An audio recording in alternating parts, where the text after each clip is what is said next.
Hello everyone, কেমন আছো তোমরা সবাই? আশা করি তোমরা সবাই খুব ভালো আছো। আমার আরেকটি ব্লগে তোমাদের সকলকে স্বাগত। আর আমি এখন থেকে আমার ব্লগটা শুরু করলাম। এখন বাজে কিন্তু দুপুর 1:30। আর আজকে দেরি করে শুরু করেছি কারণ হচ্ছে আমাদের গ্রাম পুজো হচ্ছে, নতুন করে প্রতিষ্ঠা হলো। ওই কারণেই কিন্তু সকাল থেকে অনেক কাজবাজ, যেহেতু বাপি গ্রামের মুখিয়া আছে আর ওই মন্দিরের পুজোর কাছে যাচ্ছে, ওই কারণে কিন্তু দোকানে আমাকে থাকতে হয়েছিল। আর সকাল থেকে মা কিন্তু রান্নাঘরের কাজে ব্যস্ত ছিল। আজকে কিন্তু আমাদের বাড়িতে নিরামিষ তরকারি শাক হচ্ছে, আর কি হচ্ছে না হচ্ছে তোমাদের সবটাই শেয়ার করব। আর আমার ভিডিওটা দেখতে থাকো, কেউ স্কিপ করবে না। চলো রান্নাঘরে তাহলে দেখি কি রান্না হয়েছে। আজকে সকালে কিন্তু মামার বাড়ি থেকে মামি এসেছিল, যে কাঁঠাল নিয়ে এসছে, সবাইকে ভাগ করে দিয়েছে, আমার জন্য কিন্তু কয়েকটা আছে। আমার মামার বাড়িতে কিন্তু বিশাল বড় কাঁঠাল গাছ আছে, আর অনেক কাঁঠাল গাছ আছে, অনেক কাঁঠাল হয়। সকালবেলায় কিন্তু বোন আর মামি এসেছিল, কাঁঠাল দিয়ে গেছে। আর বোন কিন্তু আজকে ফাংশনে নাচ করবে, তার জন্য কিন্তু আমার কাছ থেকে হার নিয়ে গেছে। সেগুলো আমি ব্লগ করতে পারিনি কারণ অনেক ব্যস্ত ছিলাম। মামি এসেছিল, বোন এসেছিল। আজকে কিন্তু হয়েছে বেগুন ভাজা, বাড়ির গাছের বেগুন। আর হয়েছে মুগের ডাল, নিরামিষ মুগের ডাল, বাড়ির গাছের ঝিঙে আলু পোস্ত, আলু কুন্দলি পোস্ত দিয়ে ভাজা, নকশা বড়ি বা গয়না বড়ি যেটা, সেটা ভাজা। আর পটল হয়েছে পোস্ত বাটা দিয়ে। আমাদের গ্রামে শীতলা মায়ের আজকে ভোগ দিয়েছিল, পায়েস প্রসাদ, ওটাই কিন্তু নিয়ে এসছে, সবাইকে মা বেড়ে দিচ্ছে। গুড ইভিনিং বন্ধুরা, এখন বাজে কিন্তু বিকাল 6টা। আমি এই মাত্র ঘুম থেকে উঠলাম মানে কারেন্ট নেই। এটা শুনতে শুনতে হয়তো তোমরা বোর হয়ে গেছো। অ্যাকচুয়ালি আমাদের এসব এলাকায়, পুরো সত্যি কথা বলছি, মানে প্রত্যন্ত এলাকা ছিল না, প্রত্যন্ত এলাকার থেকেও আরও বাজে এলাকা হয়ে যাচ্ছে। কারেন্ট থাকছে না, কোনো মানে কি বলবো তোমাদের, ভাষা নেই। আর এক্ষুনি কিন্তু বিকালে গ্রামের মন্দির থেকে পায়েস নিয়ে এসছে ভাবি, ওটাই মা ভাগ করে দিচ্ছে সবাইকে। তো চলো, আমার ভাগের কাঁঠালটা ছিল, ফ্রিজ থেকে বের করি। আর আমার ফ্রিজে রাখা আম কাঁঠাল এগুলো কিন্তু খেতে বেশ দারুণ লাগে। বসে গেছি ব্যালকনিতে কাঁঠাল নিয়ে। আমার বাড়ির কাঁঠাল কিন্তু হেভি, সেই এটা মনে হয় খাজা কাঁঠাল না কি বলে, পুরো ঠান্ডা।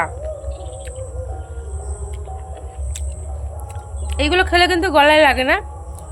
আরেকটা কাঁঠাল আছে একটু আঠালো আঠালো টাইপের, আমার বাড়ির কাছেও ওইগুলো হয়। আমি একবার খেয়ে নিয়েছিলাম, আমার গলায় লেগে গেছিলো, মানে সে কী অভিজ্ঞতা কি বলবো তোমাদের। একটু দোকানের পাশে এলাম, আর আজকে টানা ঘুম মেরেছি, ব্লগ তেমন হয়নি সারাদিন, সেই দুপুর থেকে শুরু করেছি। আর এখন দোকানের পাশে দেখো সবাই দাঁড়িয়েছে, মা কিন্তু ঘর ঝাড় দিচ্ছে। আর সূর্য প্রায় অস্ত যায়, সূর্য কিন্তু অস্ত চলে যাচ্ছে। আর এই মেঘগুলো দেখো উড়ে উড়ে চলে যাচ্ছে। অন্যদিন বৃষ্টির সময় কিন্তু আসে, আজকে চলে যাচ্ছে। ব্যাগ দে দে, বা কত টাকা আছে, টাকা দে। নাই না, আমাকে টাকা দিতে হবে, দে দে, টাকা নাই। হায় হায়, ব্যাগটা দে, ব্যাগ দে, টাকা নেই তো ব্যাগ দে। মিষ্টি ও মিষ্টি দে দে, ব্যাগ দিতে। এই যে ভিডিও হবে, শুটিং হবে, চিরুনি দেওয়া চলছে, দেখি দেখি চিরুনি দে, চিরুনি দে, মিষ্টির মাথায় চিরুনি দে। আমাকে দে না। এই যে হিরোইন, সব হিরোইন চিরুনি নিয়ে ঘুরছে। এই যে আরেকটা হিরোইন, আরেকটা দেখা নকি স্টাইলিশ নখটা একটু দেখান, আঙ্গুল বের করুন, নখটা দেখি। এই যে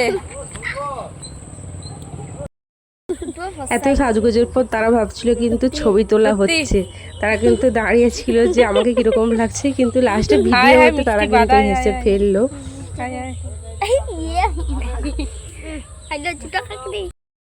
সন্ধ্যা কিন্তু হয়ে গেছে, আর দোকানের সন্ধ্যা কিন্তু দিয়ে দিচ্ছি। আর বেশ অনেক দিন পর কিন্তু আমি দোকানের সন্ধ্যা দিলাম। দোকানে আসি, হ্যাঁ, কিন্তু সন্ধ্যা কিন্তু আমার মা দেয়, কোন দিন বাপি দেয়। আর আজকে আমি ঠাকুরকে কিন্তু ধূপ দিলাম।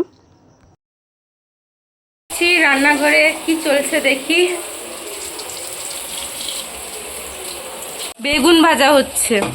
দুপুরেও বেগুন ভাজা হয়েছিল, আর এটা দুপুরের বেগুন ভাজা, আর এটা রাতের বেগুন ভাজা। আলু সেদ্ধ করেছে, রাতে আলুর দম হবে। আর এখানে আটা মাখা ছিল, রুটি হবে। আমি আলুগুলো ছাড়িয়ে দিই। মা যে আলুটা সিদ্ধ করেছিল ওটাই কিন্তু আমি ছাড়াচ্ছি। আর আজকে কিন্তু আলুর তরকারি হচ্ছে, আলুর দম যেটা। আর বেশ অনেক দিন পর কিন্তু আলুর দম হচ্ছে, যেহেতু আলুর তরকারি খাওয়া বাড়িতে বন্ধ হয়ে গেছে ওই কারণে কিন্তু তেমন হয় না। কিন্তু আজকে নিরামিষে বাড়িতে কিছুই সবজি নেই, ওই কারণে কিন্তু আলুর দম হচ্ছে। আর আমি কিন্তু জিরে ধনে ওটাও গুঁড়ো করব, লাস্টে তরকারির উপর কিন্তু ছড়িয়ে দিব। আর কিন্তু কাসেউরি মেথি দিব ভেবেছিলাম, কিন্তু ওর ফ্লেভারটা কে খাবে না, ওই কারণে কিন্তু আমি আর কাসেউরি মেথিটা দেইনি। আর এই যে মায়ের সাথে গল্প করছিলাম আর আলুটা ছাড়াচ্ছিলাম, দুটো কাজ একসাথে হয়ে গেল। আর আলুটা বেশ গরম ছিল, ওই জন্য কিন্তু আমি ফ্যানের সামনে ফ্যান খুলেই বসছি। আর আজকে বিশাল গরম ছিল, কিন্তু রাতের বেলায় গরমটা একটু কমে গেছিলো, যাই হোক। আর এখন করছি আমি কিন্তু রুটি, এই সেই মেন জিনিস, যখন রুটিটা আমার ফোলে না, যখনই ব্লগটা অন করি তখনই ফোলে না, সিরিয়াসলি। অন্য সময় সব রুটিই কিন্তু ফুলে যায়, এটা একটা জিনিস, অদ্ভুত জিনিস আমার সাথে ঘটে। এই যে এই রুটিটা ফুলছে কিনা দেখি, দিলেই বোঝা যাবে, কারণ আমি যখনই ব্লগ অন করি একটাও রুটি ফুলতে চায় না, তারপর কিন্তু সব রুটি ফুলে যায়। এই যে রুটিটা কিন্তু অল্প অল্প ফুলছে, আর মাকে বলছিলাম জিনিসটা। আর আজকে আলুর দমের সাথে কিন্তু রুটি আর ভাত, বাপি ভাই পিসি এরা কিন্তু রুটি খাবে, আর ভাতটা কিন্তু আমি আর মা খাবো। এই যে রুটিটা তেমনভাবে ফুললো না, তোমরা নিজেরাই তো দেখতে পেলে।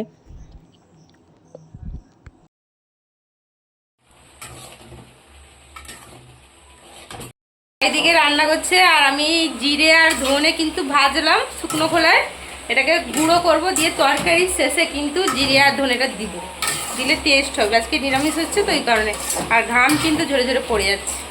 এই যে আজকে রাতের মেনু বেগুন ভাজা আর আলুর আবার দম। পরেরটা আছে, খাওয়া চলে এসছি, সবার খাওয়া হয়ে গেছে। আমি আর মা ওইদিকে ভাত বাড়ছে, আমি বসছি ভাত খাবো। আর সবাই কিন্তু রুটি খেয়েছে, ভাই পিসি বাপি সবাই কিন্তু রুটি খেয়েছে, আমি আর মা কিন্তু ভাত খাবো। আলুর দম আর বেগুন ভাজা খেয়ে নিই। এখন রাত কিন্তু 9:30 বাজে আজকে। রাতের খাওয়া দাওয়া একবারে শেষ, সবাই কিন্তু প্রায় শুয়ে গেছে, আমি আর মা বসছি।